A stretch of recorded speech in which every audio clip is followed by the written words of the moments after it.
Ao entrevistar uma babá para cuidar do seu pequeno irmão, a filha do milionário ficou paralisada ao perceber que a babá era igual a ela e usava o mesmo anel, o mesmo que seu pai lhe deu de presente há 23 anos.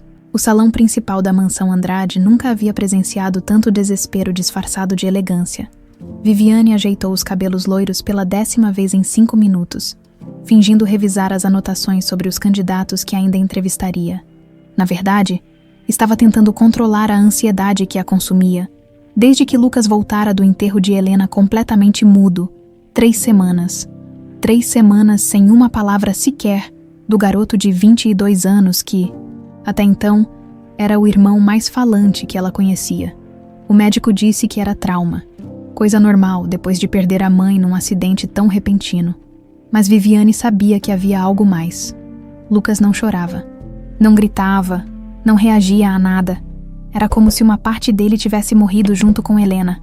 A próxima candidata chegou, senhorita Viviane, anunciou Dona Carmen, a governanta que praticamente a criara.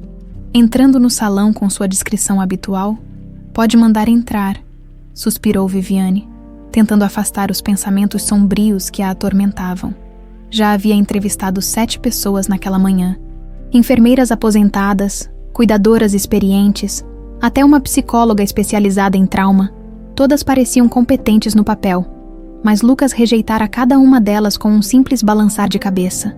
O som dos passos no mármore italiano ecoou pelo corredor.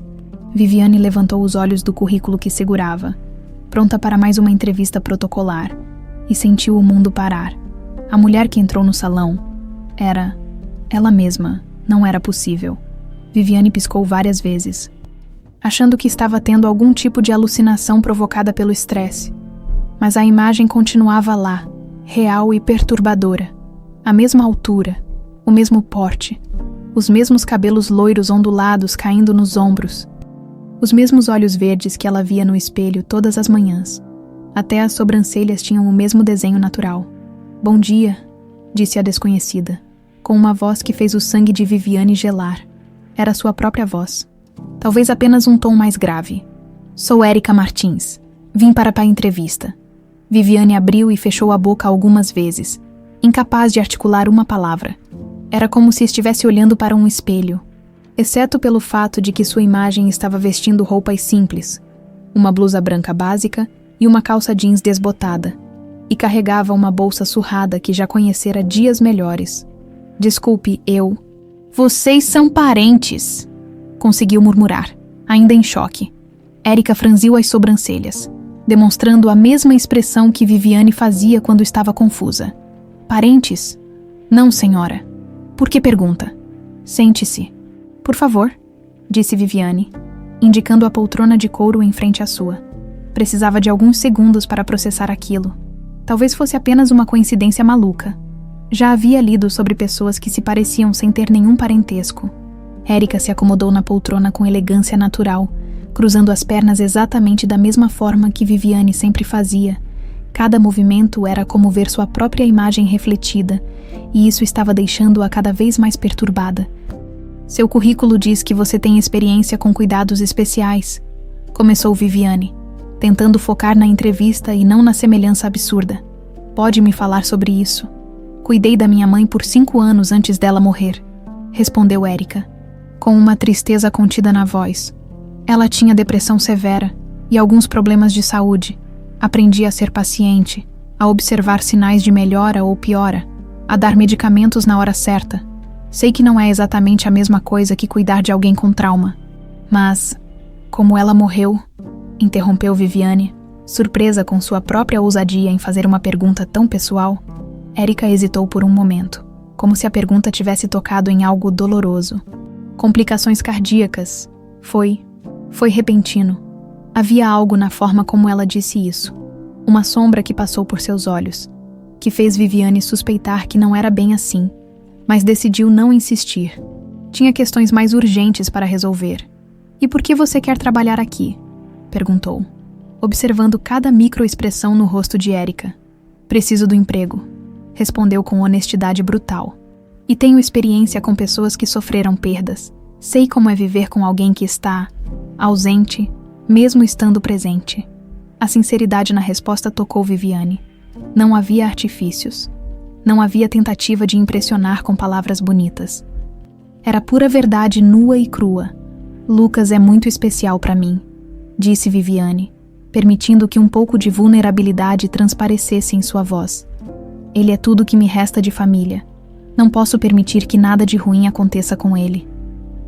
Eu entendo, murmurou Érica, e havia algo em seus olhos que sugeria que ela realmente entendia.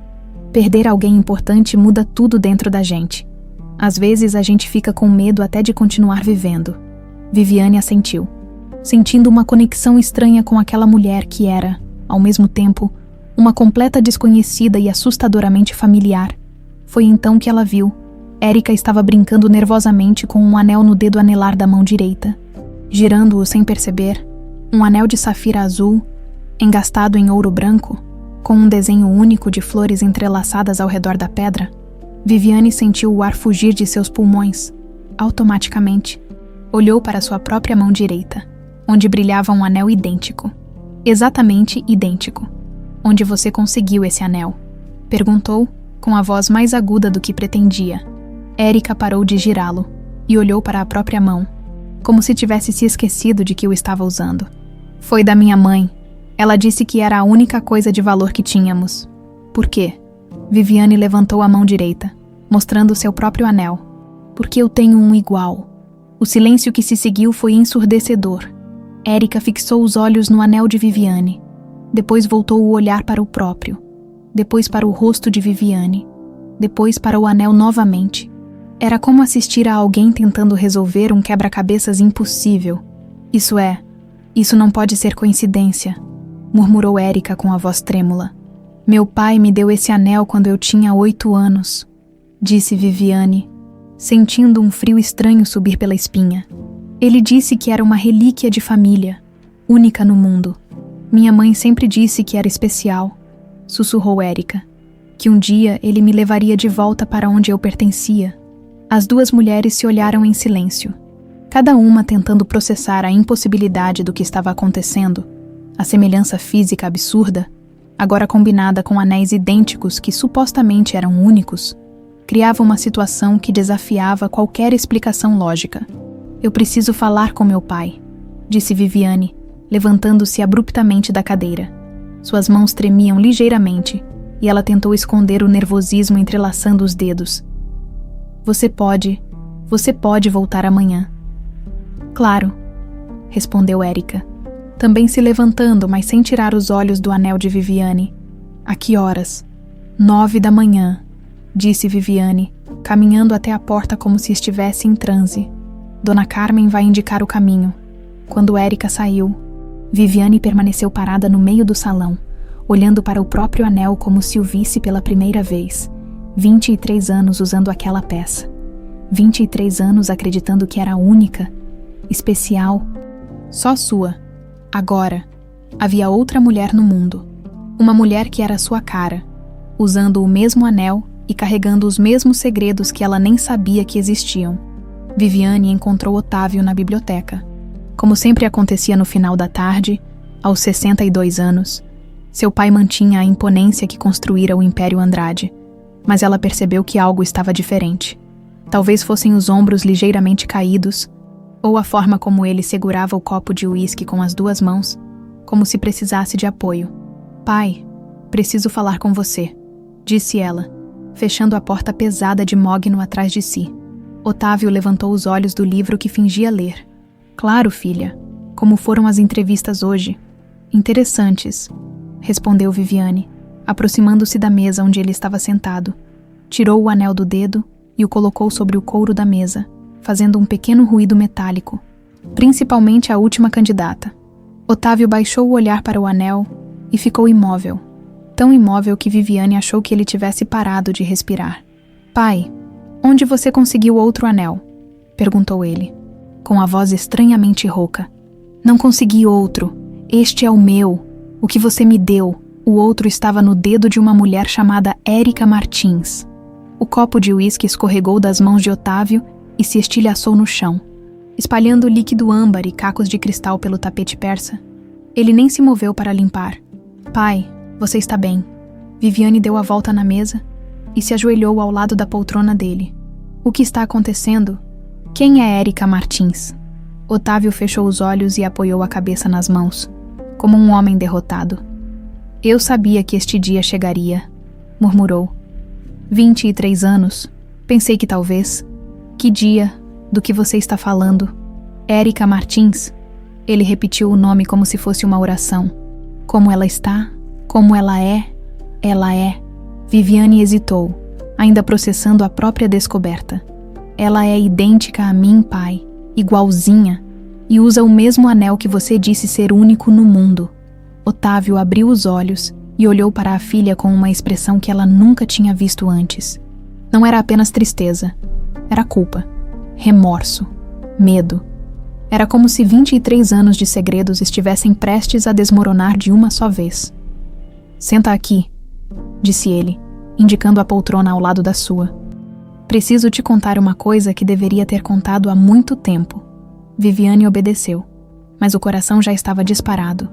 Conhecia o pai bem o suficiente para saber quando algo sério estava por vir.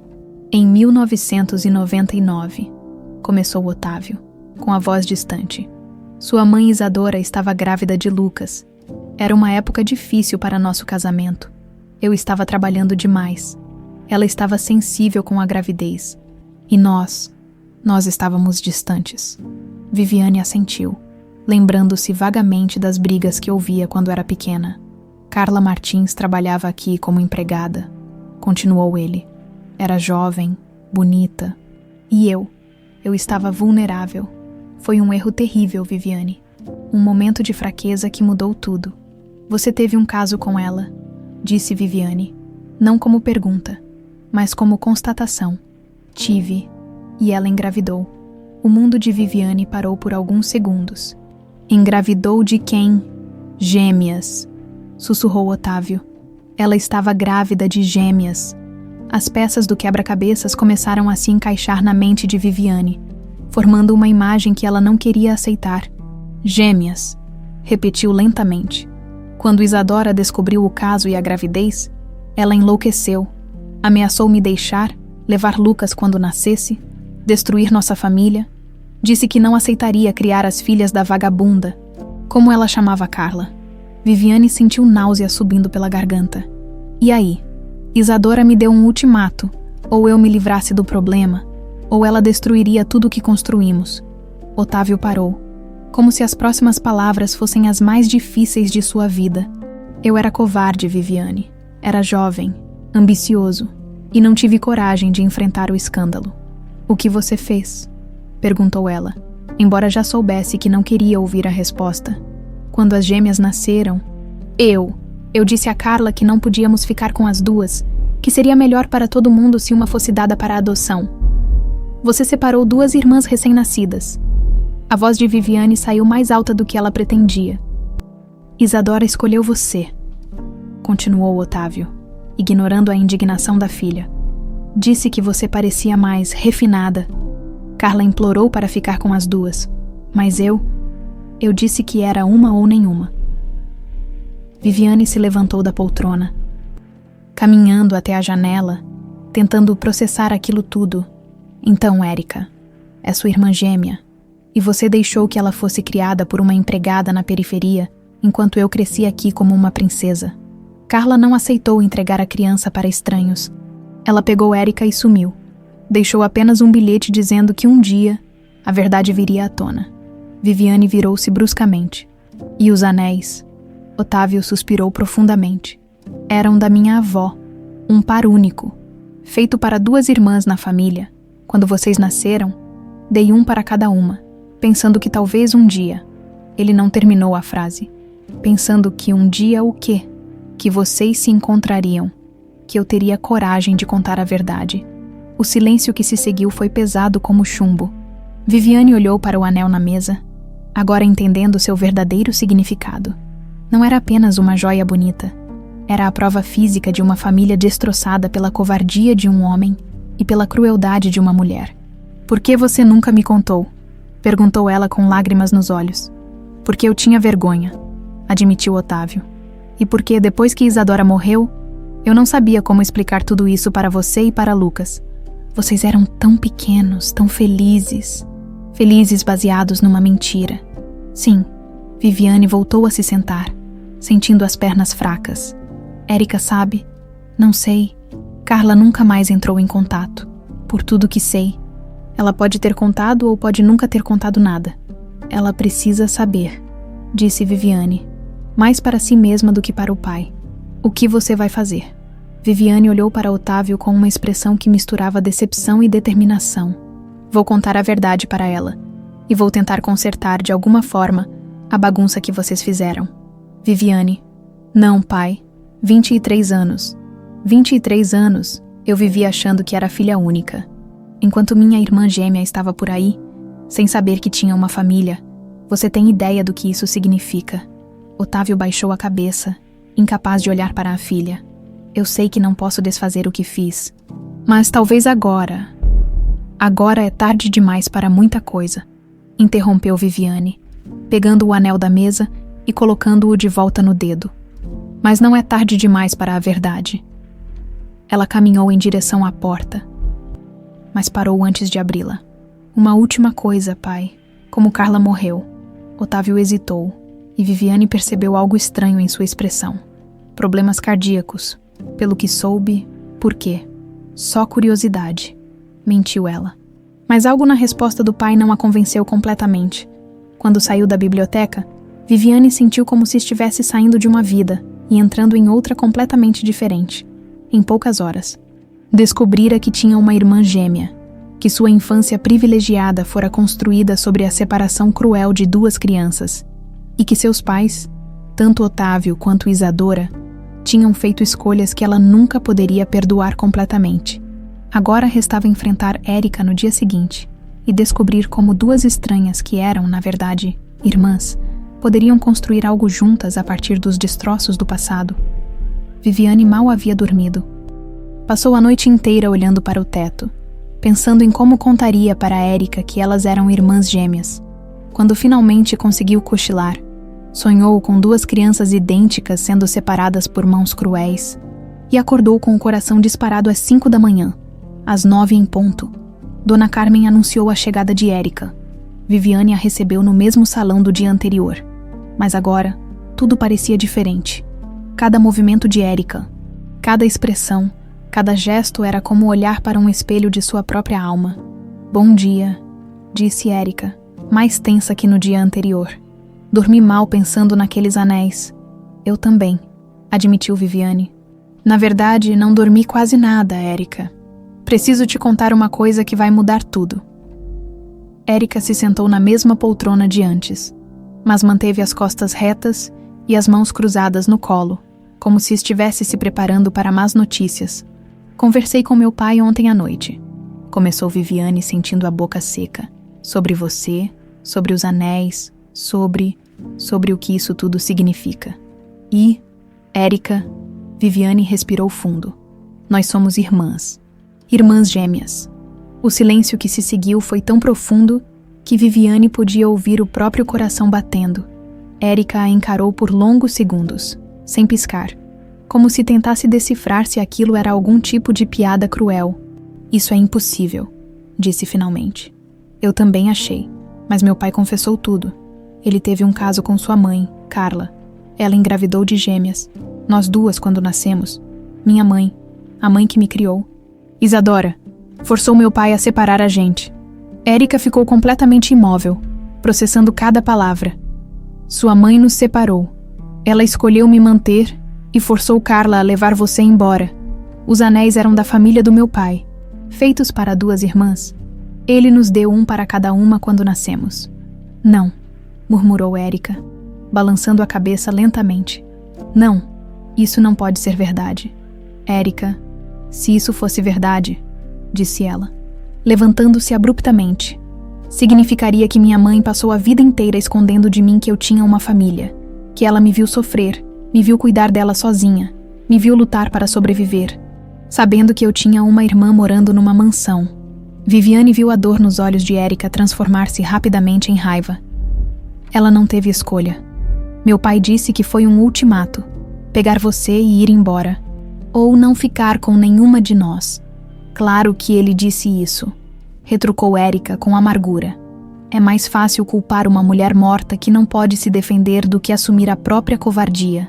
A verdade nas palavras de Érica cortou Viviane como uma lâmina. Você tem razão, admitiu. Meu pai foi covarde, mas isso não muda o fato de que somos irmãs. Irmãs, repetiu Érica, como se a palavra fosse tóxica. Você quer que eu aceite que somos irmãs? Que família feliz. Você cresceu aqui, nesta mansão, com tudo que o dinheiro pode comprar, enquanto eu cresci num barraco de 2 cômodos, vendo minha mãe definhar de depressão porque perdeu uma filha. Cada palavra de Érica era como um soco no estômago de Viviane. Eu não sabia. Claro que não sabia. Como poderia saber? Estava ocupada demais sendo a princesinha do papai. Isso não é justo, disse Viviane, sentindo a própria raiva começar a borbulhar. Eu era uma criança. E eu não era. Você acha que eu escolhi nascer na pobreza? Que eu escolhi cuidar de uma mãe depressiva aos 15 anos? Porque não tínhamos dinheiro para tratamento decente? As 2 mulheres se encararam, e Viviane percebeu que estavam vendo não apenas uma na outra, mas também os caminhos completamente opostos que suas vidas haviam tomado. Era como olhar para 2 versões do que poderia ter sido. O que você quer de mim? Perguntou Érica, com a voz mais calma, mas ainda carregada de mágoa. Eu quero tentar consertar isso, disse Viviane. Quero que você more aqui, que faça parte da família de verdade. Você é minha irmã, tem direito a tudo isso tanto quanto eu. Érica deu uma risada amarga. Caridade. Não é caridade, é justiça. Justiça seria ter crescido aqui desde o começo. Justiça seria minha mãe não ter morrido de desgosto. Justiça seria seu pai ter tido coragem de assumir as próprias filhas. Érica pegou a bolsa e caminhou em direção à porta. Mas já passou da hora para a justiça. Aonde você vai? Embora, volto para minha vida, e você volta para a sua. Espera. Viviane correu atrás dela. E o trabalho, Lucas precisa de alguém. Érica parou na porta. Sem se virar. Eu ainda preciso do emprego, mas como funcionária, não como filha pródiga que voltou para casa. Érica, por favor. É senhorita. Martins para você, disse Érica, finalmente se virando. Se você quiser que eu cuide do seu irmão, eu cuido. Mas não me peça para fingir que somos uma família feliz. Famílias não abandonam umas às outras. Viviane sentiu lágrimas queimando os olhos. Eu não abandonei você. Eu nem sabia que você existia. E isso torna tudo mais fácil, não é? Replicou Érica. Você pode dormir tranquila sabendo que não foi culpa sua. Que conveniente. Érica saiu, deixando Viviane sozinha no salão.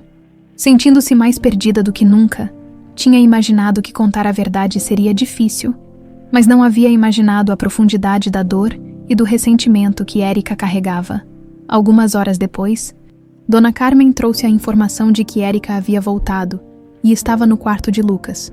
Viviane subiu as escadas com o coração apertado, parando na porta entreaberta para observar.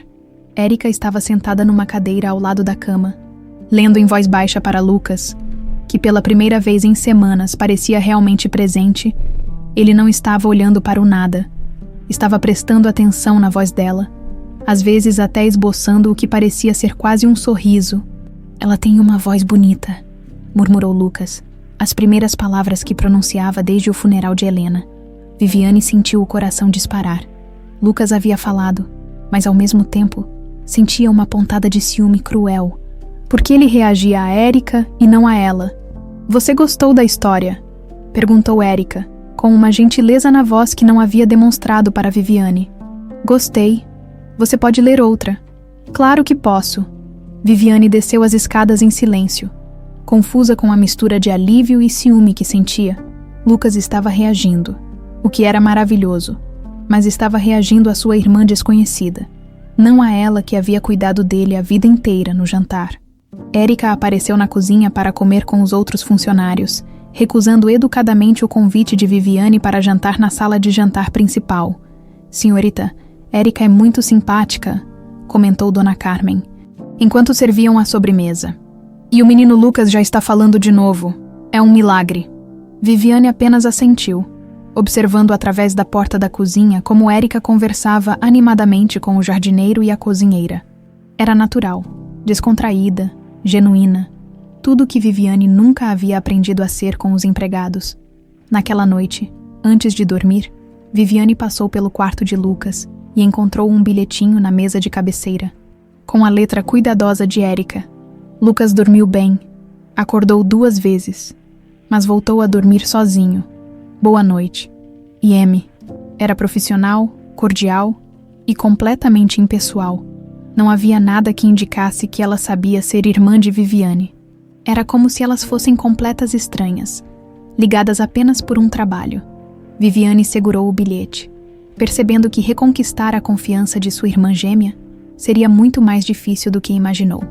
O orgulho ferido de Erika e os 23 anos de injustiça criaram uma barreira que o simples fato de serem irmãs não seria suficiente para derrubar. 1 semana havia se passado desde a revelação, e a rotina da mansão Andrade estabeleceu um novo ritmo. Erika cuidava de Lucas com dedicação profissional impecável, mas mantinha uma distância educada de todos os outros, especialmente de Viviane. Era como se ela tivesse criado uma bolha invisível ao seu redor, permitindo entrada apenas ao garoto traumatizado que gradualmente voltava à vida sob seus cuidados. Viviane observava à distância, dividida entre gratidão pelo progresso de Lucas e frustração pela frieza de Erika. Sua irmã gêmea tratava-a como qualquer empregada trataria uma patroa, com respeito, mas sem intimidade, naquela manhã de quinta-feira. Viviane desceu para o café e encontrou Erika na cozinha, preparando uma bandeja para Lucas. Bom dia, cumprimentou tentando soar casual. Bom dia, senhorita Viviane, respondeu Erika sem levantar os olhos da bandeja. Lucas acordou bem hoje, perguntou se pode almoçar na varanda. Claro que pode, isso é um progresso e tanto. Sim, é. Erika terminou de arrumar a bandeja e se dirigiu à porta, mas Viviane a interceptou. Erika, podemos conversar, só alguns minutos. Tenho que levar o café para Lucas. Depois então. Erika hesitou, claramente procurando uma desculpa. Tenho que dar os medicamentos dele às 10. Depois tem a sessão de leitura, depois... Por favor, insistiu Viviane. Só alguns minutos. Está bem, às 3 da tarde, no Jardim dos Fundos. Viviane assentiu, sentindo uma pequena vitória. Qualquer abertura era melhor que nada. Enquanto isso, Erika subiu para o quarto de Lucas. Mas sua mente estava longe das tarefas do dia. A conversa com Viviane a deixara inquieta, relembrando questões que havia enterrado há muito tempo. Erika, chamou Lucas quando ela entrou no quarto. Você parece preocupada. Estou bem, mentiu ela, forçando um sorriso. Trouxe seu café da manhã favorito? Obrigado. Lucas aceitou a bandeja, mas continuou observando-a. Você tem família? A pergunta pegou Erika de surpresa. Por que pergunta? Porque às vezes você fica com uma expressão triste, como se estivesse lembrando de alguém. Erika sentou-se na poltrona ao lado da cama. Impressionada com a percepção do garoto. Tinha minha mãe. Ela morreu há 5 anos. Sinto muito. Deve ser difícil ficar sozinha no mundo. É, admitiu Erika, sentindo um aperto no peito. Mas a gente se acostuma. Eu achei que fosse me acostumar sem a minha mãe também, disse Lucas, mexendo distraidamente no café. Mas ainda dói. Sempre vai doer, disse Erika com gentileza. A diferença é que, com o tempo, você aprende a viver com a dor. Ela não vai embora, mas fica mais administrável. Lucas assentiu, como se aquelas palavras fizessem sentido para ele. Erika, sim.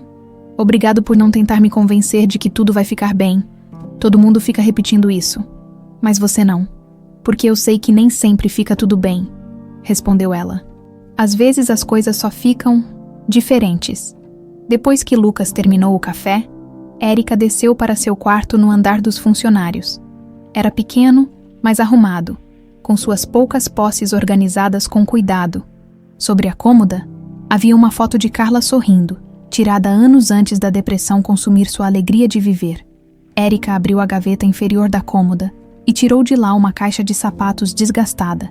Dentro, guardava os únicos pertences de valor que possuía: certidões, alguns documentos, a foto de nascimento no hospital E no fundo, um envelope amarelado que nunca havia tido coragem de abrir. A carta, durante 5 anos, desde a morte de Carla, aquele envelope permaneceu selado. Érica sabia que continha as últimas palavras de sua mãe, mas sempre que pensava em abri-lo, sentia um medo paralisante. E se fossem palavras de decepção? E se Carla estivesse ressentida com a filha por não ter conseguido salvá-la da depressão? Agora, com a revelação de que tinha uma irmã gêmea, com a descoberta de que sua vida inteira havia sido baseada em meias verdades, Érica sentia que talvez fosse hora de enfrentar o que sua mãe havia deixado para trás. Sentou-se na cama e segurou o envelope com as mãos trêmulas. Minha querida Érica, estava escrito na caligrafia familiar. Já desbotada pelo tempo, respirou fundo e abriu. Minha filha amada, se você está lendo esta carta, significa que eu não tive coragem de contar pessoalmente as coisas que deveria ter contado há muito tempo. Perdoe uma mãe covarde que protegeu a própria dor, em vez de preparar a filha para a verdade. Érica, você tem uma irmã gêmea idêntica chamada Viviane, que foi criada por Otávio Andrade como se fosse filha legítima dele. Quando vocês nasceram, eu fui forçada a escolher entre perdê-las as duas ou ficar apenas com você. Escolhi você, mas nunca me perdoei por ter deixado Viviane para trás. O anel que você usa era para ser sua herança. A prova de quem você realmente é, Otávio me deu 2 anéis iguais quando vocês nasceram, um para cada filha. Disse que um dia, quando fosse seguro, ele contaria a verdade e vocês poderiam se conhecer. Eu esperei por 23 anos, minha filha. Esperei que ele tivesse coragem de contar para Viviane sobre você, mas ele nunca teve. E eu também não tive coragem de voltar lá e exigir o lugar de vocês naquela família. Há 5 anos, quando você completou 18, eu tentei. Voltei para a mansão escondida. Tentei falar com Otávio. Exigir que ele reconhecesse você. Mas não foi ele que encontrei. Foi Helena. Érica parou de ler. O coração disparando. Helena, a mãe de Lucas, a segunda esposa de Otávio, descobriu minha presença e me confrontou. Eu contei para ela sobre você, sobre Viviane, sobre os anéis. Pensei que, como mulher, como mãe, ela entenderia. Eu estava errada. Helena ficou furiosa. Disse que não permitiria que bastardas ameaçassem a herança de Lucas. Disse que se eu não fosse embora e nunca mais voltasse, ela faria com que você sumisse também. Eu não acreditei nela, Érica. Achei que fossem apenas palavras de uma mulher desesperada. Mas 3 dias depois de nosso encontro, comecei a me sentir mal. Muito mal. As mãos de Érica tremeram ao ler a próxima parte. Helena me envenenou, minha filha, lentamente, durante semanas, colocando algo na comida que uma amiga dela, que trabalha na cozinha de um restaurante próximo à nossa casa, me trazia. Eu só descobri quando já era tarde demais. Mas ela não parou por aí.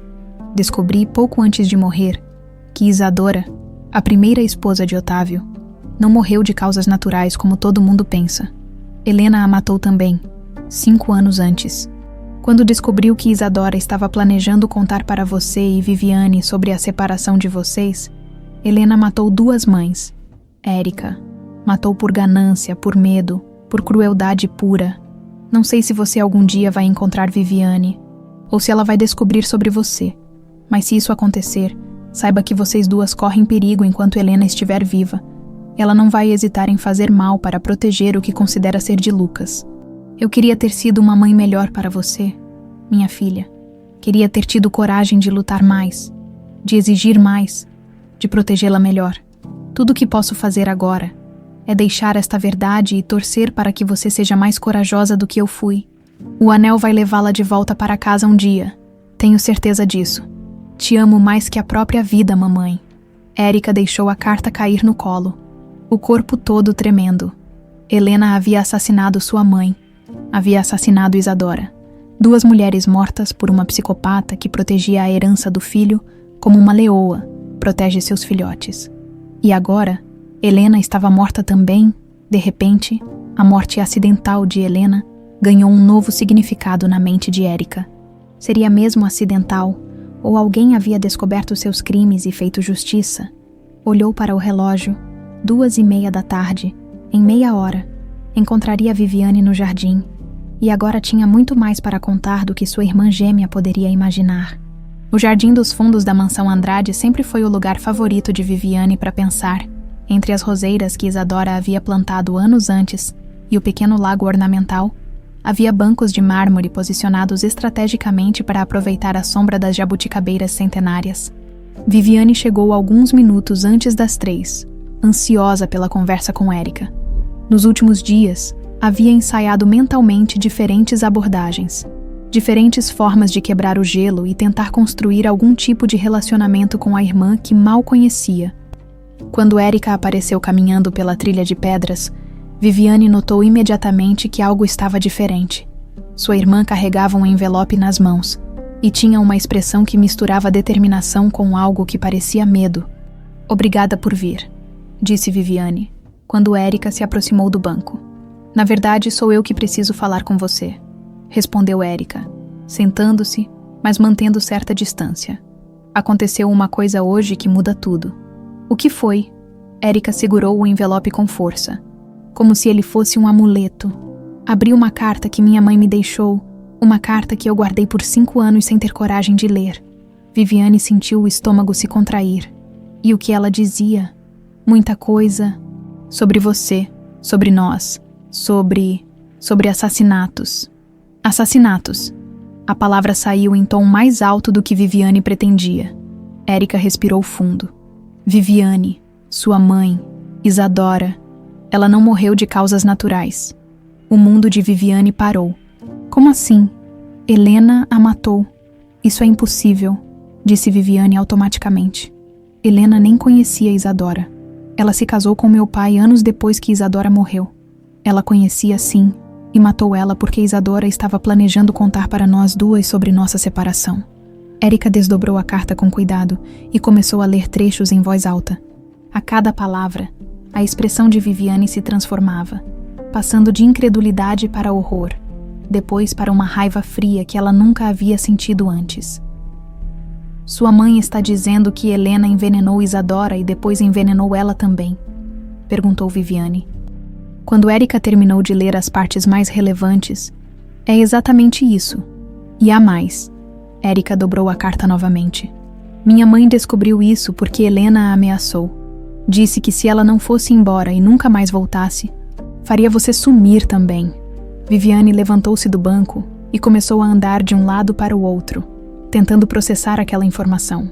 "Você está me dizendo que Helena, a mulher que me criou depois que Isadora morreu, era uma assassina em série. 2 mulheres, 2 mães." A voz de Érica estava carregada de emoção contida. "Ela matou porque não queria dividir a herança de Lucas com mais ninguém. Mas então?" Viviane parou de andar e olhou para Érica. "Se ela matou para proteger Lucas, por que manteve você longe, mas me criou como filha? Porque você já estava aqui quando ela chegou. Era mais fácil te manter perto e controlada do que arriscar que você descobrisse a verdade e voltasse para buscar seus direitos." A lógica perversa da situação começou a fazer sentido na cabeça de Viviane. Ela me manteve como filha adotiva para ter certeza de que eu nunca questionaria a origem da nossa riqueza. E funcionou, não funcionou, até eu aparecer com este anel. Viviane sentou-se novamente, sentindo as pernas fracas. "Érica, você tem certeza absoluta de que sua mãe não estava, não sei, delirando. Depressão severa às vezes causa paranoia." "Eu também pensei nisso", admitiu Érica. "Mas ela descreve detalhes muito específicos. O tipo de veneno que Helena usou, como ela conseguiu acesso à comida da minha mãe, através de uma amiga que trabalhava num restaurante perto da nossa casa. E tem mais uma coisa." "O quê?" "Minha mãe morreu exatamente do mesmo jeito que Isadora. Problemas cardíacos súbitos, sem histórico anterior. Na época, os médicos disseram que era estresse, mas agora faz sentido", completou Viviane, sentindo náusea subir pela garganta. "O mesmo método, o mesmo resultado."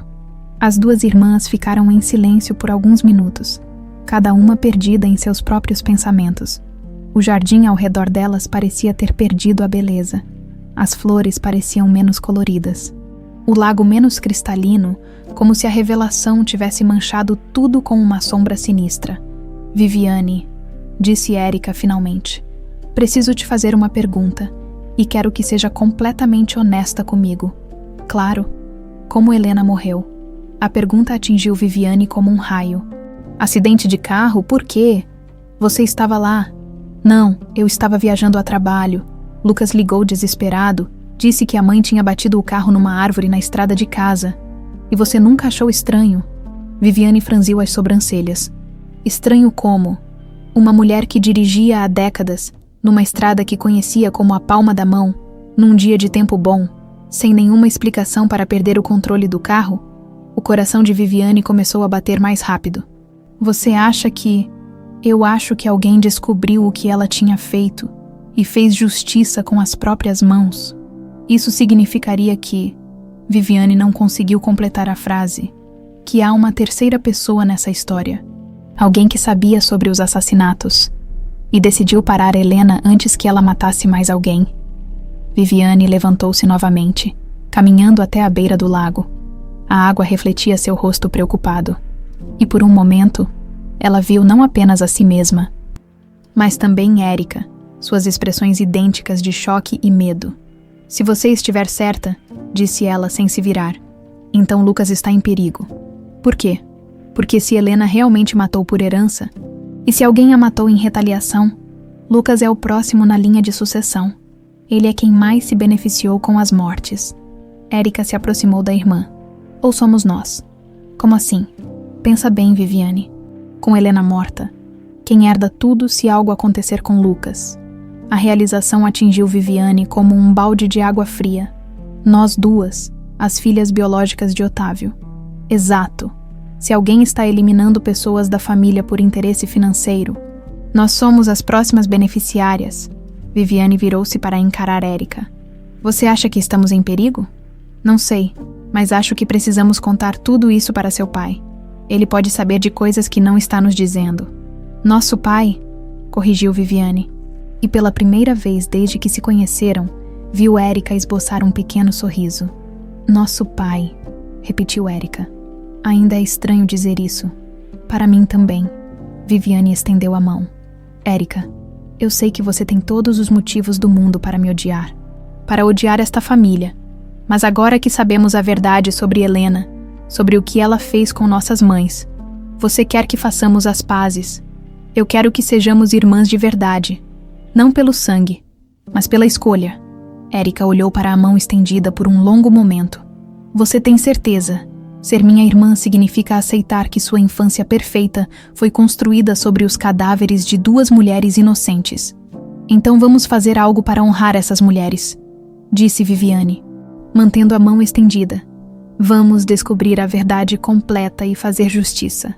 Érica finalmente apertou a mão de Viviane, e pela primeira vez, as duas se tocaram não como patroa e empregada, não como estranhas que se pareciam, mas como irmãs que compartilhavam uma dor e um propósito. Temos que proteger Lucas, disse Érica. E temos que confrontar nosso pai com a verdade, acrescentou Viviane. Acha que ele sabia sobre os assassinatos? Viviane pensou na expressão estranha que vira no rosto de Otávio quando ele mencionou a morte de Carla. Acho que ele suspeitava, e acho que é hora de descobrirmos o quanto ele realmente sabe. Otávio Andrade estava em sua biblioteca como sempre, mas desta vez não estava sozinho. Viviane e Érica entraram juntas, lado a lado, apresentando uma imagem perturbadora de duas mulheres idênticas unidas por um propósito comum. Pai, disse Viviane, fechando a porta atrás de si. Precisamos conversar, e desta vez, queremos a verdade completa. Otávio levantou os olhos do livro e imediatamente percebeu a mudança na dinâmica entre as filhas. Vocês duas conversaram? Conversamos, respondeu Érica, aproximando-se da mesa, e descobrimos algumas coisas interessantes. Ela colocou a carta de Carla sobre a mesa de mogno. Leia isso. Otávio pegou a carta com mãos trêmulas, e conforme lia, sua expressão se transformava progressivamente. Começou com curiosidade, passou pela surpresa, depois pelo horror, e terminou numa palidez mórbida que preocupou as duas filhas. Onde você conseguiu isso? Perguntou com a voz rouca. Minha mãe me deixou antes de morrer. 5 anos guardei essa carta sem abrir. Érica sentou-se na poltrona em frente a ele. Agora eu entendo por quê. Ela sabia que eu não estava pronta para a verdade. Pai, disse Viviane, ocupando a poltrona ao lado de Érica. Você sabia que Helena havia assassinado Isadora. Otávio colocou a carta de volta na mesa e passou as mãos pelo rosto, como um homem exausto. Eu suspeitava. Suspeitava como? Pressionou Érica. Isadora estava planejando me deixar. Havia descoberto uns documentos antigos sobre vocês duas. Estava furiosa, ameaçando contar tudo, processar, destruir nossa família. Helena ficou desesperada. E então Isadora morreu convenientemente, disse Viviane, com amargura. Foi tão repentino, continuou Otávio, ignorando o comentário da filha. Uma mulher saudável, de 32 anos, morta de infarto fulminante. Os médicos disseram que às vezes acontece, que o estresse pode. Mas você desconfiou, interrompeu Érica. Helena ficou, diferente depois disso, mais controladora, mais paranoica. Começou a fazer perguntas estranhas sobre vocês, sobre Carla. Sobre se eu mantinha contato, dizia que tínhamos que proteger Lucas de qualquer ameaça externa. Viviane e Érica trocaram um olhar significativo. E quando Carla voltou 5 anos atrás, perguntou Viviane. Otávio fechou os olhos, como se a memória fosse dolorosa demais. Eu nem soube que ela tinha voltado até depois que morreu. Helena me contou casualmente dias depois que havia resolvido um problema que poderia ameaçar nossa família. E você não fez nada. A voz de Érica estava carregada de acusação. Eu era covarde, explodiu Otávio, batendo o punho na mesa. Eu suspeitava, mas não tinha certeza, e não tinha coragem de confrontar minha própria esposa. Vocês acham que foi fácil viver todos esses anos, suspeitando que a mulher que dividia minha cama havia matado 2 pessoas. Mais fácil do que ser assassinada por ela, retrucou Érica. Friamente, o silêncio que se seguiu foi pesado. Otávio respirava com dificuldade, e Viviane percebeu que ele estava pálido demais, suando apesar do ar-condicionado da biblioteca. Pai, você está bem? Perguntou. Preocupada? Não, admitiu ele.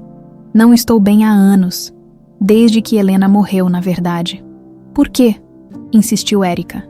Deveria estar aliviado. Otávio olhou para ela com uma expressão que misturava dor e culpa. Porque eu sei quem matou Helena. As 2 irmãs ficaram imóveis. Quem? Perguntaram em uníssono. Eu. A confissão caiu como uma bomba no ambiente. Viviane sentiu o ar faltar nos pulmões, enquanto Érica se inclinou para a frente. Incrédula.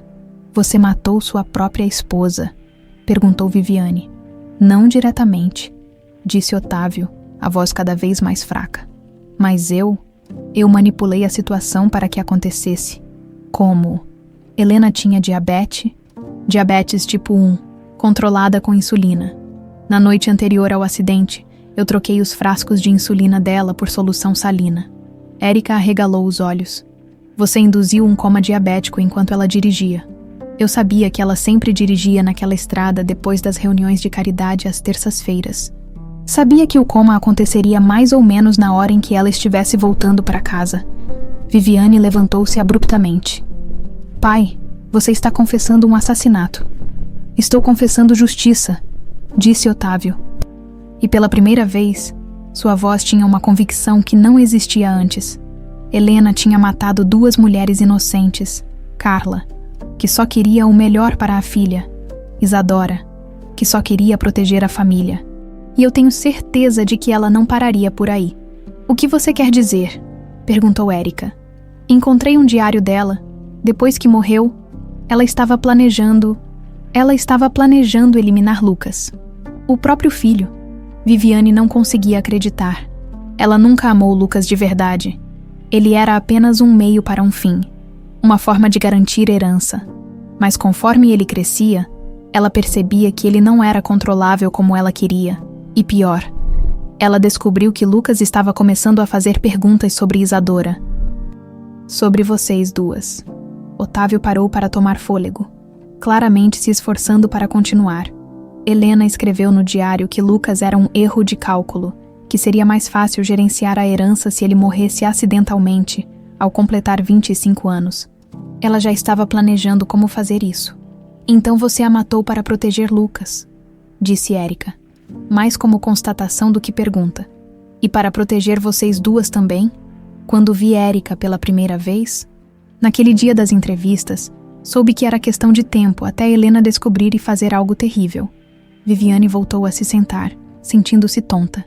Como você sabia que Erika tinha voltado? Dona Carmen me contou sobre a candidata que parecia com você. Eu desci para ver e quase desmaiei quando a vi. Era como voltar no tempo e ver Carla novamente. E você não disse nada. Eu estava tentando reunir coragem e planejando como eliminar Helena antes que ela descobrisse. De repente, Otávio levou a mão ao peito, fazendo uma careta de dor. Não estou me sentindo bem, murmurou. Pai. Viviane se aproximou dele, preocupada.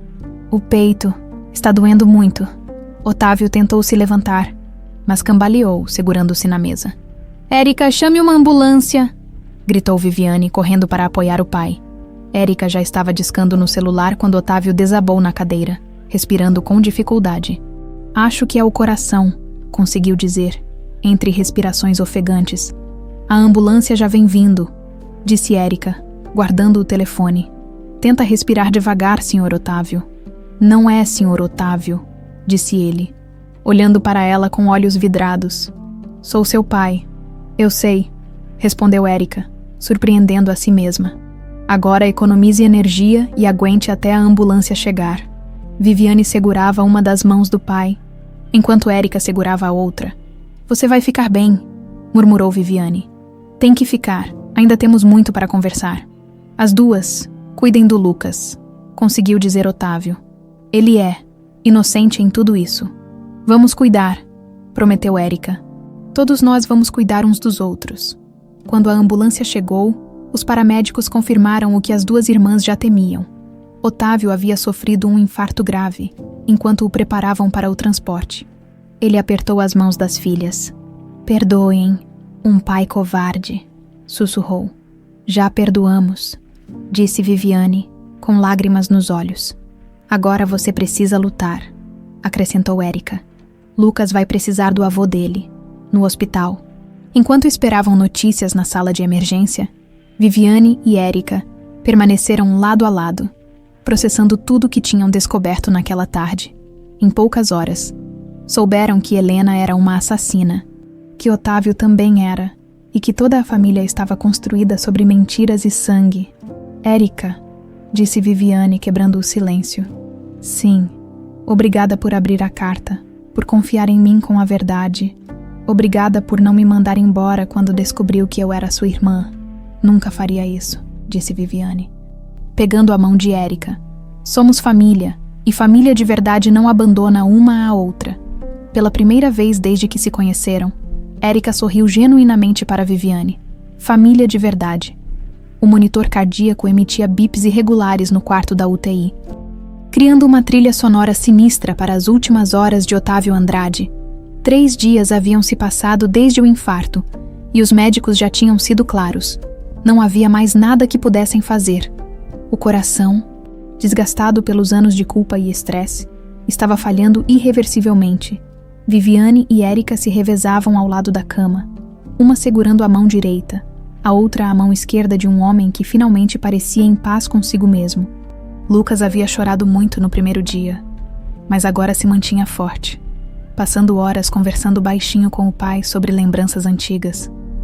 Ele está acordando, sussurrou Erika, notando o movimento dos olhos de Otávio. Pai, chamou Viviane suavemente. Otávio abriu os olhos lentamente, focalizando primeiro uma filha, depois a outra. Um sorriso fraco apareceu em seus lábios. Minhas meninas, estão aqui? Claro que estamos, disse Erika, apertando a mão dele. Onde mais estaríamos? Não sei se mereço o perdão de vocês. Todo mundo merece perdão, respondeu Viviane. A questão é se você consegue perdoar a si mesmo. Otávio fechou os olhos por um momento, como se estivesse reunindo forças para algo importante. Preciso contar algumas coisas antes que seja tarde. Você não precisa se esforçar, pai. disse Érica. Guarde sua energia. Não, preciso sim. Ele tentou se sentar, mas estava muito fraco. Vocês merecem saber toda a verdade, não apenas os pedaços que convêm para mim. Viviane ajeitou o travesseiro atrás das costas dele, ajudando-o a ficar mais confortável. Então conte. Estamos ouvindo. Helena, começou ele com a voz rouca. Quando me casei com ela, pensei que estava encontrando uma nova chance de felicidade. Isadora tinha morrido. Eu estava sozinho com vocês. Lucas era apenas um bebê. Você amava Helena? Perguntou Érica com curiosidade genuína. Achei que amava. Ela era charmosa, inteligente, parecia genuinamente interessada em construir uma família conosco. Mas com o tempo, percebi que ela tinha uma obsessão doentia por controle. Otávio parou para tomar fôlego, claramente se esforçando para continuar.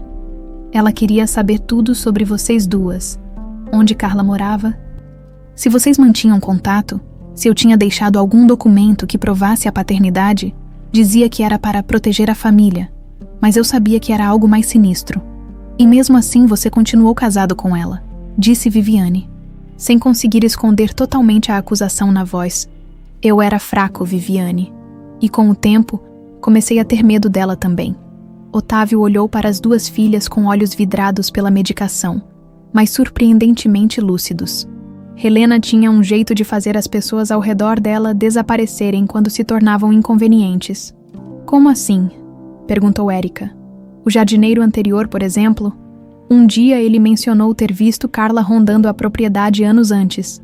Na semana seguinte teve um acidente com a máquina de cortar grama. Perdeu 3 dedos da mão e nunca mais conseguiu trabalhar. As duas irmãs trocaram um olhar alarmado. Você acha que Helena causou o acidente? Perguntou Viviane. Tenho certeza, assim como tenho certeza de que ela sabotou o carro de Isadora naquela noite. Sabotou como? Isadora saiu furiosa de casa depois de uma briga terrível conosco. Ela tinha descoberto uns papéis antigos sobre o nascimento de vocês e ameaçou contar tudo para vocês duas. Processar, destruir nossa reputação. Otávio parou para respirar. Helena ficou em pânico. Disse que ia resolver a situação. E como ela resolveu? Insistiu Érica. Na manhã seguinte, encontraram Isadora morta no carro, que tinha batido numa árvore. Oficialmente, foi infarto fulminante. Mas eu vi Helena mexendo no carro de Isadora na garagem, na noite anterior. Viviane sentiu náusea subir pela garganta. Ela sabotou os freios. Não, era mais sutil que isso. Helena tinha conhecimento de farmácia. Havia estudado alguns anos antes de casar comigo. Tenho certeza de que ela injetou alguma coisa no ar-condicionado do carro, algo que causaria sintomas parecidos com infarto. E você nunca denunciou isso. A voz de Érica estava carregada de indignação. Para quem? Para a polícia? Com que provas? E admitindo que eu sabia sobre vocês duas e havia mentido para todo mundo por anos. Otávio fechou os olhos exausto. Eu escolhi o caminho do silêncio, e esse silêncio custou a vida de Carla. Conte sobre minha mãe, pediu Érica, preparando-se emocionalmente para ouvir detalhes dolorosos. Carla voltou 5 anos atrás, exatamente como a carta dela dizia, mas ela não veio sozinha na primeira vez. Como assim? Ela trouxe um advogado, queria oficializar sua paternidade, exigir reconhecimento, garantir seus direitos de herança. Otávio abriu os olhos e fixou o olhar em Érica. Sua mãe havia se tornado uma mulher forte, determinada. Não era mais a empregada assustada que havia fugido com você nos braços. E Helena descobriu tudo.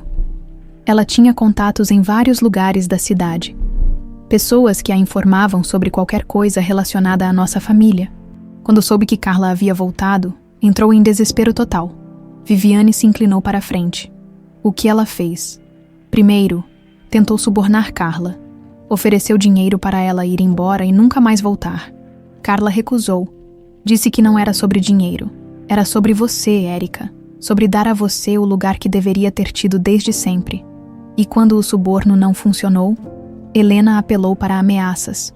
Disse que faria mal a você se Carla não desaparecesse. Carla ainda assim se recusou a ir embora. Otávio parou de falar, claramente emocionado. Lágrimas começaram a escorrer por seu rosto. Então, Helena começou a envenenar sua mãe lentamente. Pequenas doses de digoxina, um medicamento cardíaco que em doses altas causa sintomas parecidos com infarto. Como ela conseguiu acesso à comida da minha mãe? Perguntou Erika, embora já suspeitasse da resposta. Helena tinha uma amiga que trabalhava num restaurante perto da casa de vocês.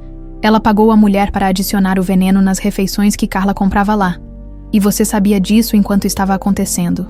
A voz de Erika estava perigosamente baixa. Eu suspeitava. Helena estava estranha, nervosa, fazendo perguntas constantes sobre se eu havia recebido algum contato de Carla. E quando Carla morreu, Helena ficou aliviada demais. Por que você não fez nada? Explodiu Erika, levantando-se da cadeira. Por que você deixou que ela matasse minha mãe? Porque eu era um covarde, gritou Otávio, com mais força do que havia demonstrado em dias. Porque eu tinha medo de que ela fizesse mal a vocês duas também. Helena havia deixado claro que se eu a denunciasse, ela encontraria um jeito de eliminar tanto você quanto Viviane. O monitor cardíaco começou a acelerar perigosamente. Pai, se acalme, pediu Viviane, preocupada. Não posso me acalmar, disse ele, respirando com dificuldade. Preciso contar tudo. Vocês precisam saber que eu tentei protegê-las do jeito errado. Mas tentei. Como? Perguntou Erika. Voltando a se sentar, mas ainda visivelmente abalada. Comecei a investigar Helena secretamente. Contratei um detetive particular, coletei evidências dos envenenamentos, documentei tudo o que ela fazia. Otávio olhou para as duas filhas e comecei a planejar como eliminá-la antes que ela matasse mais alguém. O plano com a insulina, disse Viviane. Exato. Levei meses planejando, esperando a oportunidade certa. E quando vi Erika naquela entrevista, soube que o tempo havia acabado. Era questão de dias até Helena descobrir quem você era e fazer algo terrível. Então você a matou para nos proteger, disse Erika, mais calmamente agora. Matei para nos proteger todos. Helena estava planejando eliminar Lucas também. Assim que ele fizesse 25 anos, ela queria controle total da herança.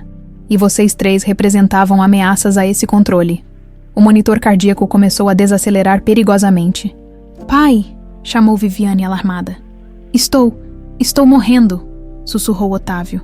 Mas pelo menos, vocês sabem a verdade toda agora. Nós sabemos, disse Erika pegando sua mão. E nós perdoamos você. De verdade, perguntou ele, com os olhos se fechando lentamente. De verdade, confirmou Viviane. Você cometeu erros terríveis, mas no final tentou fazer a coisa certa. Cuidem do Lucas. Ele é um bom menino, inocente. Em tudo isso, vamos cuidar dele, prometeram as duas em uníssono. Otávio sorriu uma última vez, apertou as mãos das filhas com a pouca força que ainda tinha e murmurou: Desculpem, por tudo. Amo vocês duas. Os bips do monitor se transformaram num som contínuo e agudo. Otávio Andrade havia partido, levando consigo os segredos de uma vida inteira, mas deixando suas filhas finalmente unidas pela verdade. Uma semana após o funeral de Otávio, a mansão Andrade respirava um silêncio diferente. Não era mais o silêncio opressivo dos segredos guardados, mas sim a quietude de uma família tentando se reconstruir sobre os destroços do passado.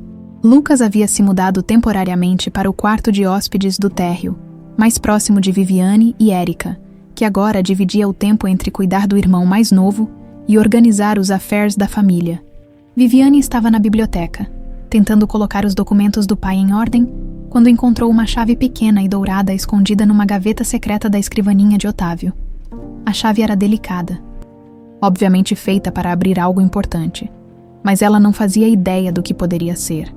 Erika, chamou, sabendo que a irmã estava no jardim com Lucas. O que foi? Respondeu Erika, aparecendo na porta alguns minutos depois. Com as mãos ainda sujas de terra do jardim. Encontrei isso na mesa do papai, disse Viviane, mostrando a chave. Você tem alguma ideia do que possa abrir? Erika examinou a pequena chave dourada. Parece chave de cofre ou de alguma gaveta especial. Você já procurou pela casa? Ainda não. Quer me ajudar? As duas irmãs começaram uma busca sistemática pela mansão. Procuraram em todos os móveis da biblioteca, depois no escritório, nos quartos principais, até que Érica sugeriu. E o quarto de Helena? Você já foi lá desde que ela morreu. Viviane fez uma careta. Não. Na verdade, evitei aquele quarto completamente. Sempre me dava arrepios. Talvez seja exatamente por isso que devemos procurar lá. O quarto que Helena havia ocupado por anos era amplo e elegante, decorado em tons de azul e dourado. Mesmo depois de semanas fechado, ainda conservava um leve perfume francês, que era a marca registrada de Helena. Era um aroma doce que agora, conhecendo a verdade sobre ela, parecia enjoativo e falso. Por onde começamos? Perguntou Érica, olhando ao redor. Pela penteadeira, Helena passava horas ali todas as manhãs. A penteadeira de mármore tinha várias gavetas pequenas, mas nenhuma estava trancada. Encontraram cosméticos caros, joias, documentos pessoais, mas nada que precisasse de uma chave especial. E aquele armário? Sugeriu Érica, apontando para um móvel antigo no canto do quarto. O armário era uma peça imponente de madeira escura. Claramente um antiquário. Viviane abriu as portas principais e encontrou apenas roupas e sapatos organizados obsessivamente. Mas quando passou a mão pelo fundo do armário, sentiu uma irregularidade. Tem alguma coisa estranha aqui, disse ela, ajoelhando-se para examinar melhor. Parece que tem um painel falso. Érica se juntou a ela, e juntas descobriram que havia realmente um compartimento secreto na parte de trás do armário. E no centro do compartimento, havia uma pequena fechadura dourada. É aqui, sussurrou Viviane, inserindo a chave com mãos trêmulas. O compartimento se abriu revelando uma caixa de couro vermelho. Dentro da caixa, havia vários cadernos encadernados em couro, alguns documentos soltos, fotografias e pequenos frascos de vidro que pareciam conter medicamentos. Meu Deus! Murmurou Érica, pegando um dos cadernos. Na capa, escrito com a caligrafia cuidadosa de Helena, estava Diário Pessoal, 2018-2025. Viviane pegou outro caderno, este datado de 2010-2017. São diários, ela documentou tudo. As duas se sentaram no chão, encostadas na cama de Helena, e começaram a ler. O que descobriram nos primeiros minutos já era perturbador o suficiente para fazê-las questionar se realmente queriam continuar. 15 de março de 2010. Finalmente consegui acesso total às finanças de Otávio. O homem é mais tolo do que pensei. Acredita realmente que me apaixonei por ele, e não por seu dinheiro. Lucas será meu trunfo para garantir que tudo isso seja meu um dia. 3 de julho de 2010. Descobri alguns documentos sobre as bastardas. 2 gêmeas. Otávio nunca mencionou que eram gêmeas. Isso complica as coisas. Se algum dia elas voltarem, terão direito à metade de tudo. Não posso permitir isso. Ela sabia sobre nós desde o começo, disse Érica. Com nojo, continua lendo, pediu Viviane, apontando para uma entrada de 2015. 12 de setembro de 2015. Isadora está fazendo perguntas demais. Encontrou algumas certidões antigas e está ameaçando contar tudo para as meninas quando completarem 18 anos. Disse que é uma questão de justiça, como se bastardas tivessem direito à herança que construí com tanto cuidado. 20 de setembro de 2015. Resolvi o problema de Isadora. A digitoxina funcionou perfeitamente. Induzi sintomas de infarto enquanto ela dirigia. A polícia nem cogitou investigar mais profundamente. Mulher jovem, estresse familiar, tragédia lamentável. Viviane deixou o caderno cair no colo, sentindo náusea. Ela escreveu tudo, todos os detalhes. Olha essa aqui, disse Érica, apontando para uma entrada de 2020. 8 de fevereiro de 2020. A mãe das bastardas voltou, Carla Martins. Agora mais corajosa. Exigindo reconhecimento para a filha, ofereci dinheiro. Ela recusou. Ofereci mais dinheiro. Recusou novamente. Mulheres assim me dão nojo. Fazem de conta que é por princípios, mas todo mundo tem um preço. 15 de fevereiro de 2020. Carla continua insistindo. Trouxe até advogado. A situação está ficando perigosa. Preciso eliminá-la antes que chegue até Otávio. Felizmente, tenho a solução perfeita. A mesma digitoxina que usei em Isadora. mas desta vez em doses menores. Durante mais tempo, vai parecer deterioração natural da saúde. Como ela conseguia os medicamentos? Perguntou Viviane. Érica mostrou os pequenos frascos de vidro que estavam na caixa. Provavelmente comprava no mercado negro. Olha os rótulos. Digitoxina, varfarina, insulina, um arsenal completo. Continuaram lendo. Cada entrada mais perturbadora que a anterior, Helena havia documentado meticulosamente todos os seus crimes. Desde os envenenamentos até as chantagens que fazia para manter pessoas em silêncio, mas foi numa entrada de 2024 que encontraram a revelação mais chocante. 10 de novembro de 2024. Lucas está fazendo perguntas sobre Isadora novamente. Quer saber por que não tem nenhuma foto dela, por que Otávio nunca fala sobre a mãe dele. O menino está ficando inconveniente. Talvez seja a hora de considerar uma solução mais permanente. 3 de dezembro de 2024. Decidi. Lucas deve morrer antes de completar 25 anos. É jovem demais para fazer testamento. Então tudo ficaria para Viviane, que é mais moldável que ele. E eu tenho controle total sobre Viviane. Ela realmente estava planejando matar Lucas, sussurrou Viviane. Horrorizada. Continua. Tem mais. 15 de dezembro de 2024. Já tenho o plano completo. No aniversário de 25 anos de Lucas. Vai haver uma festa grande. Vou usar o mesmo método que usei em Carla. Digitoxina no champanhe. Todo mundo vai pensar que foi o coração, especialmente porque ele vai estar comemorando, bebendo, dançando. Infarto fulminante em homem jovem não é tão raro quanto as pessoas pensam. 22 de dezembro de 2024. O mais irônico é que Lucas genuinamente me ama. Me chama de mãe, me abraça, confia completamente em mim. Será quase uma pena matá-lo, quase. Érica fechou o caderno com força. Que criatura mais nojenta. E olha essa última entrada, disse Viviane, apontando para o final do diário. 5 de janeiro de 2025. Algo está errado. Otávio está agindo estranho, evitando me olhar nos olhos, fazendo perguntas sobre minha insulina. Será que ele desconfia de alguma coisa? Preciso acelerar os planos para Lucas. Não posso arriscar que Otávio estrague tudo agora. Era a última entrada. Helena havia morrido 3 dias depois.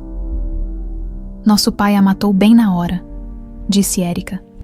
Mais alguns dias e Lucas estaria morto.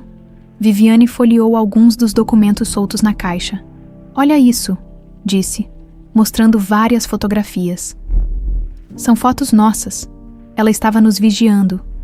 As fotografias mostravam Viviane em vários momentos da vida adulta, saindo da universidade, em eventos sociais, fazendo compras, mas o mais perturbador eram as fotos de Érica.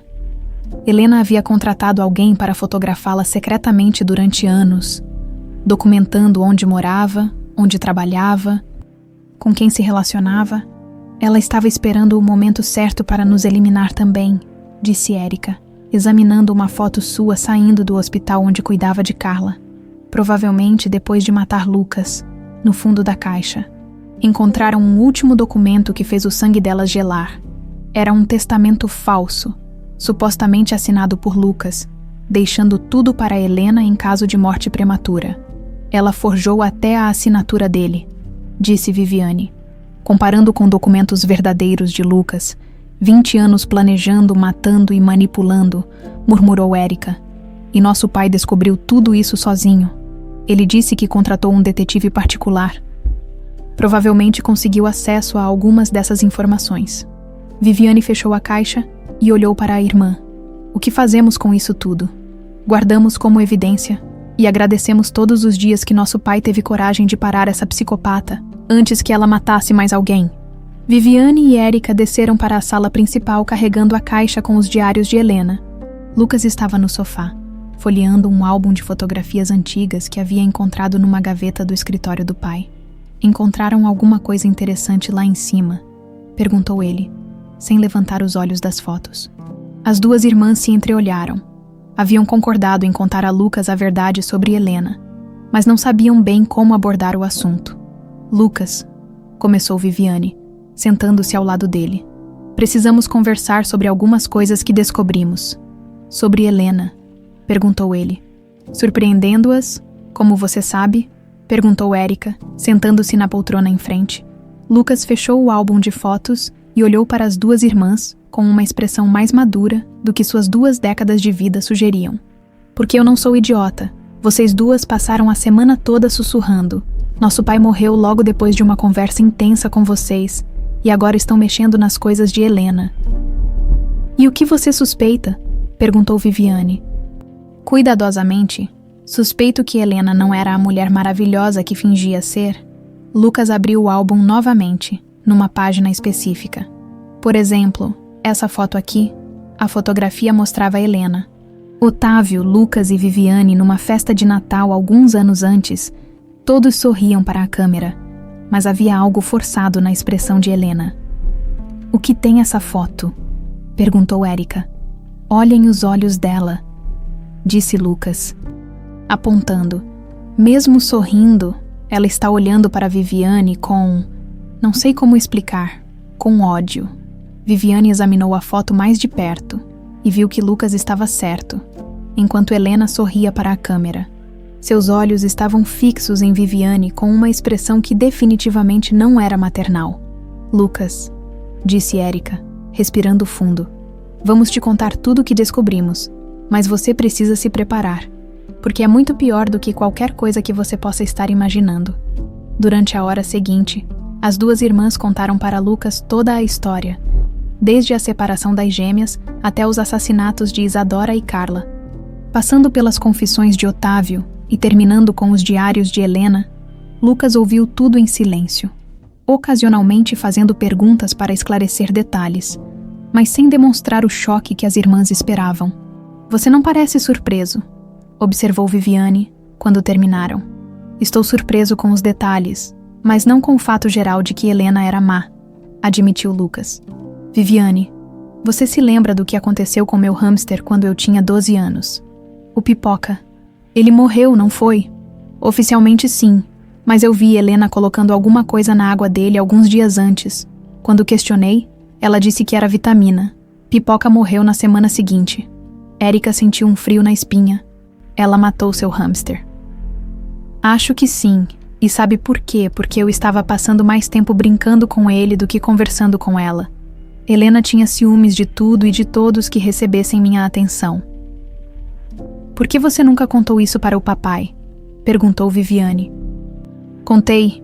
Ele disse que eu estava imaginando coisas, que Helena jamais faria mal a um animal. Lucas pausou. Mas depois disso, comecei a observar ela mais atentamente. E o que você observou? Muitas coisas estranhas. Como ela sempre sabia demais sobre pessoas que nunca tinha conhecido, como ela tinha remédios que não eram prescritos para ela, como ela mentia sobre pequenas coisas sem necessidade nenhuma. Lucas se levantou e caminhou até a janela, olhando para o jardim onde havia brincado quando criança. E tem outra coisa, algo que nunca contei para ninguém. O quê? Perguntaram as duas em uníssono. Na noite antes de Helena morrer, eu ouvi uma conversa estranha no quarto dela. Ela estava falando ao telefone com alguém sobre uma solução final para o que ela chamava de problema familiar. Viviane e Erika se entreolharam, alarmadas. Você ouviu mais alguma coisa? Perguntou Erika. Ouvi ela dizer que tinha encontrado a forma perfeita de limpar a casa antes que as ratazanas voltassem. Lucas virou-se para encarar as irmãs. Imagino que as ratazanas fossem vocês duas. Lucas, disse Viviane, levantando-se para se aproximar do irmão. Você entende o que isso significa? Helena estava planejando. Me matar também, sim, eu entendo. A voz de Lucas estava surpreendentemente calma.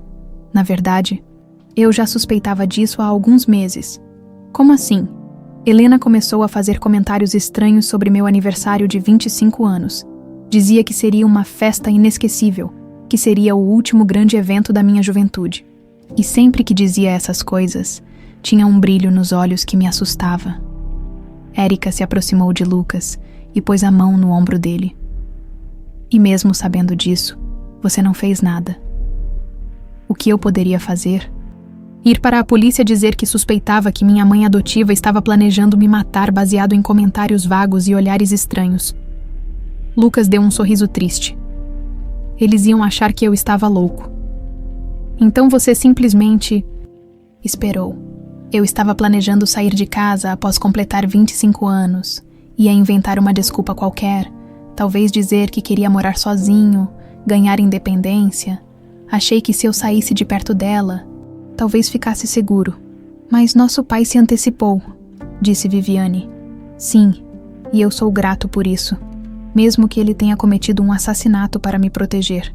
Os 3 irmãos ficaram em silêncio por alguns minutos, cada um processando as implicações de tudo que haviam descoberto. Tem mais uma coisa, disse Lucas, finalmente quebrando o silêncio. Algo que encontrei nos papéis do papai que talvez vocês devam saber. Ele foi até a mesa de centro e pegou uma pasta de documentos. Encontrei isso hoje de manhã. É uma investigação que nosso pai encomendou sobre Helena, feita por um detetive particular. Viviane pegou a pasta e começou a folhear. Meu Deus, tem mais de 100 páginas. O detetive descobriu que Helena tinha histórico de envolvimento com mortes suspeitas muito antes de se casar com nosso pai, explicou Lucas. Ela foi casada outras 2 vezes antes. Os 2 maridos anteriores morreram de ataques cardíacos súbitos. Ela era uma viúva negra profissional, murmurou Érica. Exato, e tem mais. Ela não se chamava Helena originalmente. O nome verdadeiro dela era Margaret Silva. Helena era uma identidade falsa que ela assumiu depois da morte do 2º marido. Viviane continuou lendo o relatório, cada página revelando novos horrores. Diz aqui que ela pode ter matado até 6 pessoas ao longo de 20 anos. E todas morreram de problemas cardíacos súbitos, acrescentou Lucas. O detetive até encontrou evidências de que ela havia estudado farmácia, especificamente para aprender sobre venenos que simulam mortes naturais. Então ela era uma assassina em série desde muito antes de entrar na nossa família, disse Érica. Incrédula. E nosso pai descobriu tudo isso alguns meses antes de matá-la, confirmou Lucas. Tem uma anotação dele aqui dizendo que não podia mais esperar, que ela ia nos matar todos se ele não agisse logo. Viviane fechou a pasta e olhou para os 2 irmãos. Vocês percebem que somos provavelmente as únicas pessoas no mundo que sabem a verdade completa sobre Helena. E sobre nosso pai também, acrescentou Érica. A questão é, o que fazemos com essa informação? Perguntou Lucas. Nada, respondeu Viviane, surpreendendo os outros 2. Nosso pai já pagou o preço pelo que fez. Helena está morta e não pode mais fazer mal a ninguém. E nós 3 estamos vivos e finalmente juntos. Você tem certeza? Perguntou Érica. Tecnicamente poderíamos entregar essas evidências para a polícia e limpar o nome do nosso pai. E colocar a família inteira no centro de um escândalo nacional, retrucou Viviane. 3 assassinatos.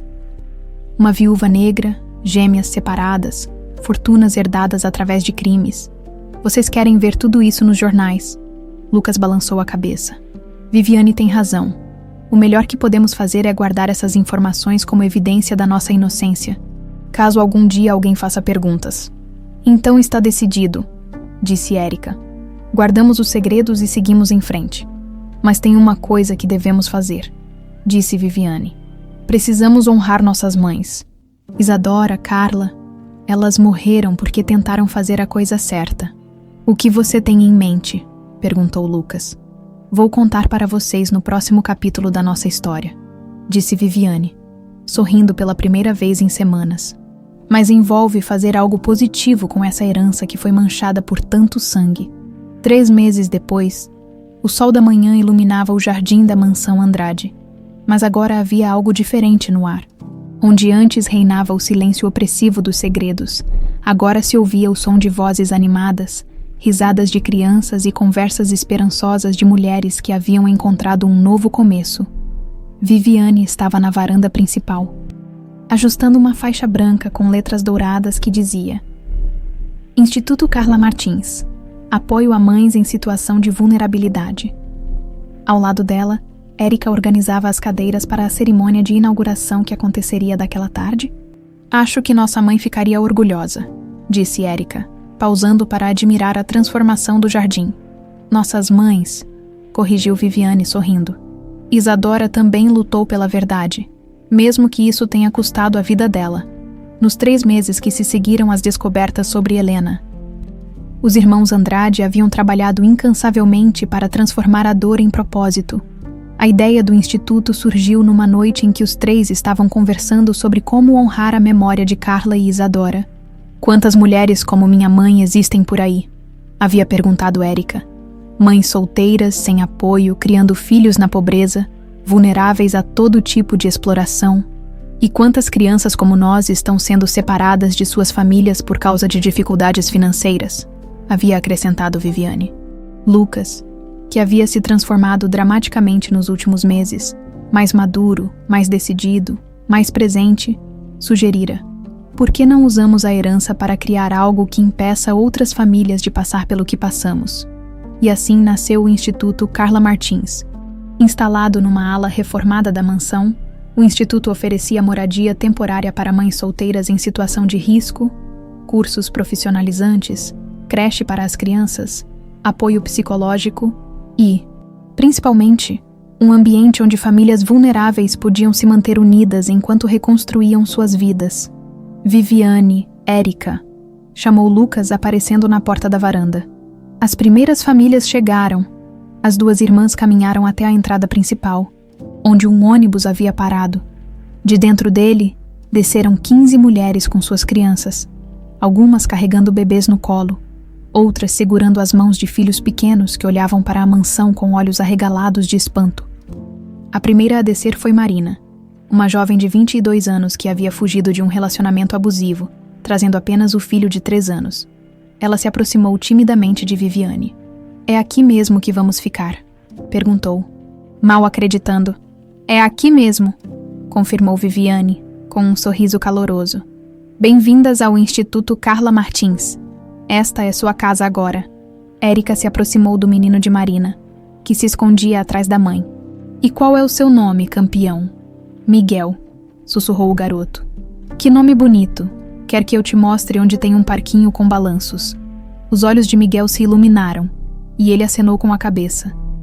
Ainda tímido, mas claramente interessado, enquanto Viviane ajudava as mães com as bagagens e explicava o funcionamento do instituto, Érica levou as crianças para conhecer o espaço que haviam criado especialmente para elas. Um parquinho colorido instalado onde antes ficavam as roseiras de Helena. Lucas coordenava a equipe de funcionários que haviam contratado, assistentes sociais, psicólogos, professores de cursos profissionalizantes, cozinheiras, seguranças. Todos haviam sido cuidadosamente selecionados não apenas pela competência, mas principalmente pela empatia e dedicação genuína à causa. "Dona Carmen", chamou Lucas quando viu a governanta observando tudo à distância, com lágrimas nos olhos. "A senhora está chorando." "Estou chorando de alegria." "Menino", respondeu ela, enxugando os olhos com o avental. "Em 40 anos nesta casa, nunca vi tanta vida e esperança quanto vejo hoje."